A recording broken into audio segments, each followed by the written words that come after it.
Welcome to our promotional video featuring the beauty and importance of our local handicrafts here in Clarine, Bohol. Handicrafts are products that are made by hand using traditional skills and creativity. These crafts are very important because they show the culture, talent, and hard work of our local artisans.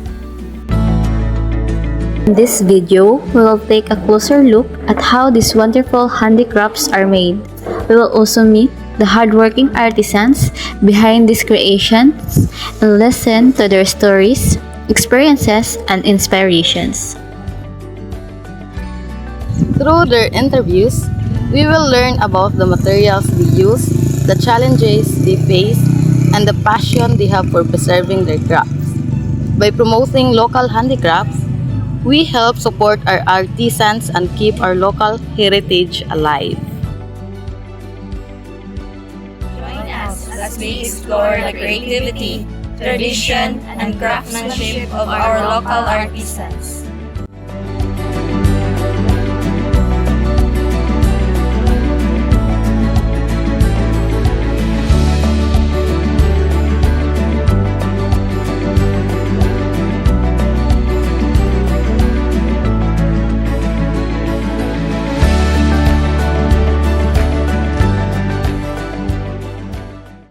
Ayun to, Tay. Mayroon to rin isa na. Ito.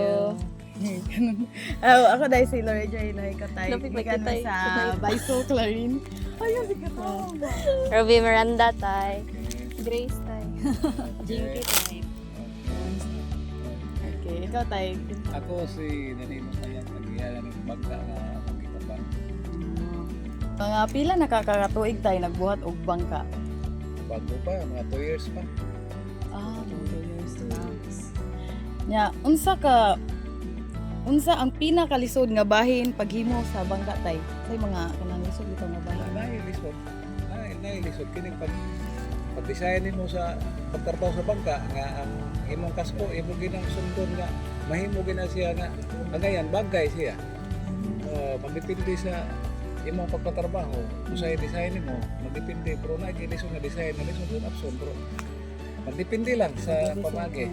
Kasko mao di ba nang iyang murag ko ano, Kasi kasko ka ng babo, Oh, kinapagbuan. kinawa mo na yang murag silbing Mo na yung tubuan. mulutaw. Oh, mulutaw. Mo na yung mulutaw. Dako ng kahoy, lapad.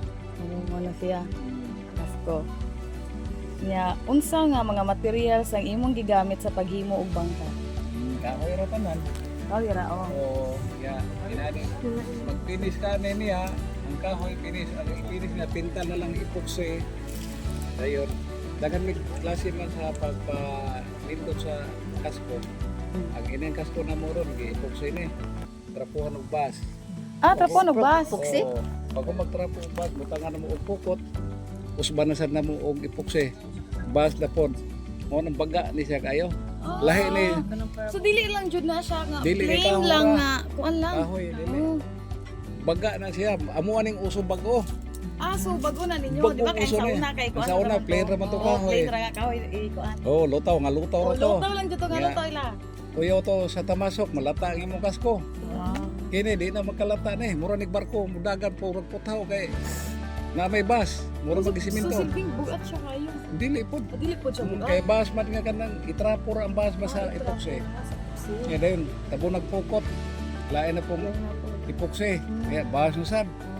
Mao na siya napinis na siya. Naipukot ani niya. Gihapin na nasilaw man na. Asa nga layer? Kani kana tanan mo kana. Putos nagpukot. Bagong uso. Mao na nga ang ilang uso kinaraan ato yung usos bago kay aron bang high-tech pud paminaw yung sa yung pambot bigunaw man ginamaon sa wa man kita masuka kanang tamasok mo na mukutot sa kahoy Unsa na? mananap na siya Insect? Murag insect sa kahoy dagat ba dagat dili na ka nang murag may mamilit nila. dili na Sisi mapilit sa- magita sisi mo na kanang tamasok mo na mubangag sa imong pambot Wala nag-uod or murag uod nga gagmay isa na mao kanang Yung daghan sila, magkadaghan po Magkadaghan ang ng bangag. uslot mo na yung lapos imong pambot mo mabangagan mo lapos sa ilaw kaning bagko nga bangka tay mga pila kani siya estimated nga pila ka years siya. Madugay, magdugay. Madugay. Magdugay, musus. kini ganang 10 years ano murag Magkilak ang tindi sila, labngan pa. So magamit din sa karon sa bag-o na Sa bago nga model ng pamagi. Kay compare sa daan. Sa daan nga kahoy ra. Mga pila man to kakuan. Mga tuig Kini, murag mga 5 years na eh. Ang mabina, 5 years na eh. Pahimo lang daan na. Kana teling 120,000. Kanang kita kuno na. Wala labot sa labor ang nagama. Or Orang ang Apil na na. materials ra. Apil na. Dana tanan. Dana tanan. Ngani ra ni sabi Ay nanion, para ni karong bagong model na ba? Amuam ni model god nga kini niya. Wa pa nakahimo ni man. Murag inyo pang discover ni. Amo na discover ni siya. Tay, giunsa man niyo pag siguro nga luwas ang imong bangka sa pagpangisda. Ay, ayaw gyud pagpanagat og kanang bagyo-bagyo kay wa kay luwas Mo na. dyan no, mo dyan no. Kaya na lang managat kay ang panahon maayo. Mm. So sa pila ka tuig nimo naggama og bangka tayo. Sa may kanang bangka nga imong naingon nga pinakaganahan mong nagama nimo ba? Kini karon. Kani karon. Unsa may tawag ana niya tay?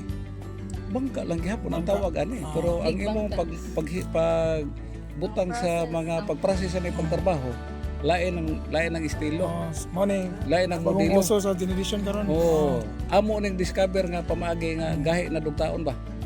Magisgot ka na niya gahi na siya malata kay mahalon man mo nang imo sa ampingan. Mm.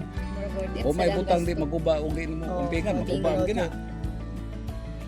So unsa may mga problema nga kasagaran nimo ma-encounter ay while gakuan kagapintal. Ini mang ma-encounter na tugod sa pagpamintura kay kanang mag-ulan dili mo ta ka pintura og tarong nga nagod kay mamaot ang kuan ba ang color mo fade ang color mabasa sa tubig.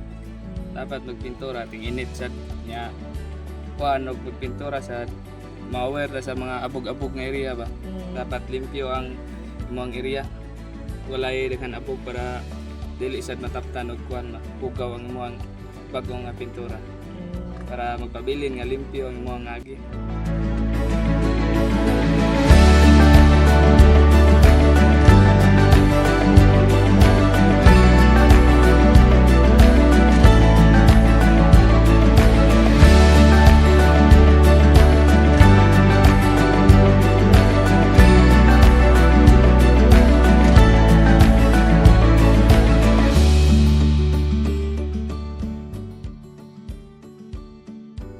Sige, ayong unto tay. Maayong Ako day unto si po. Lori Joy Loico tay. Oh, kailan na ka una ko ninyo Glinsky? Yes. Lami, lami ni. Panay tay namin karon tay kay mag-interview lagi minimo kay Oh, lingkod lang. Naibaw mi tay nga manggama kuno ka og nipa. Mm. Ikaw daw manggamay og nipa diri. Mm.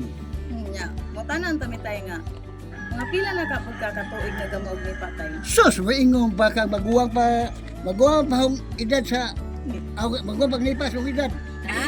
Gataw. Mga ako na katuig. Mga adugan na basta kay kuan na mga sobras 20 hero katuig.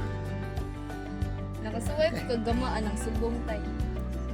Katuhong amahan, mura tigama kay nanggut do. Subong. Oh, ya. Mga bana-bana nimo tay sa imong pagsugod sa paggama nimo og nipa mga pila na kahay mo hang nagama. Sus, kanan ni pamutari na maihap na. Kaya mo order sa kalibo. Na dos Sa pila man na ang kontay nipa ro. Mahal ay. Mahal ay. Wala na tag sa karon. Mura na og tag murag sina tag 500 sa gatos. Ang gatos niya Paggatos. tag 500. Oo. Oo. So sa di ba tay dili pa man jud na pag karon naman ang 500 ang gatos di ba? Oo. Mga pagsugod nimo ana jud paggama nimo mga pila pa jud to. Mga panahon pa jud to nga ba. Dahil tag 50 tarang gatos. Kuan pag-abot sa sin. Pag-abot sa sin, wala ko manibig.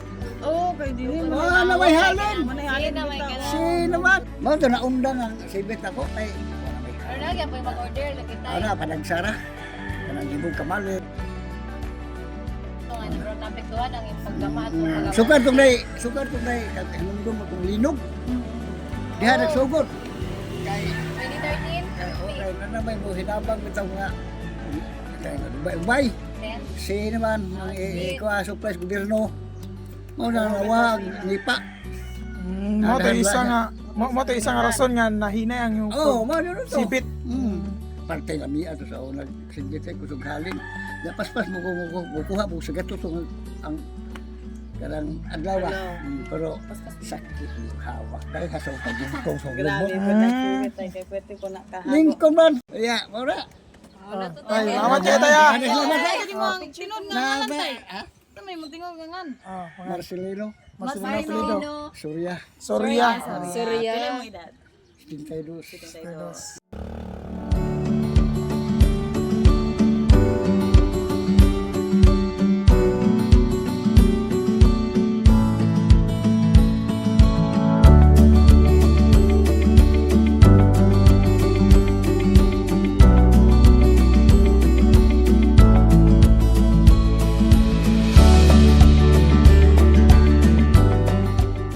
Unfortunately, when we arrived at Mr. Roland's house, he was already traveled at Cebu. Therefore, we asked a favor to his son, but suddenly refused, but then agreed when we assure him we just only record the interview and a quick picture after the interview. These are the basket and bayong products. The name of artisan is Roland Cruz. He lived in Buangan, Clarin, Bohol. It's been 6 years he was started to make a basket and bayongs. The main material he used for making baskets is bamboo, or a local name kawayan, and the main material for making a bayong is a buri or a buli. As his son mentioned, his father chose to produce this kind of products because they observed that most of the people need a basket and bayong, especially for the people who have a breeding chickens and farming. The services of their products is through home delivery. He shared that if you make these products, you must be physically active and have more time, efforts, and patience.